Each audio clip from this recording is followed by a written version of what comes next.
Hello, welcome to today's immigration tidbit.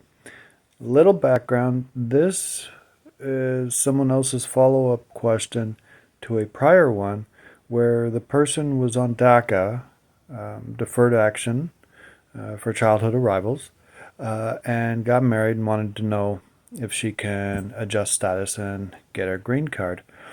So advanced parole is when someone has permission to leave the country and then to come back. It's referred to as the white passport.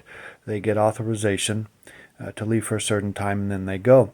This question would seem to indicate that you think that getting advanced parole is part of DACA, and it is not. Okay? When someone gets DACA, they, of course, get approval under the provisions of DACA to stay here, get a work permit, and so forth. For the duration of the DACA, but nothing else. Okay? The question would also presuppose that you think that someone can get advanced parole with DACA, and the answer is that's not likely. Advanced parole normally is issued, for example, let's say that someone gets married and they're applying for adjustment of status and they have no status issues. They haven't been unlawfully present. They haven't let their visa expire. They haven't overstayed. None of that stuff.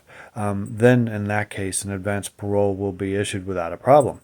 However, the mere fact that someone has applied for DACA would indicate that they're years out of status. Okay, so for sure they are out of status. So the question would be, why would immigration issue an advanced parole? Because they're not issuing it based on the fact that the person has DACA. So advanced parole in other cases can be issued in emergent type situations. You know, the person's mother is dying, or there's their business is going to fail unless they can get to some kind of meeting in another country, things like that. Otherwise, they don't issue advanced paroles because you're going to be inadmissible once you come back. The answer to your question is yes. If you had advanced parole, you could come back to the U.S., and it's not that it would cancel it, but that the illegal entry as a child would not make this person inadmissible anymore. But the real issue is whether they can get the advanced parole, and it's not likely with DACA. Okay.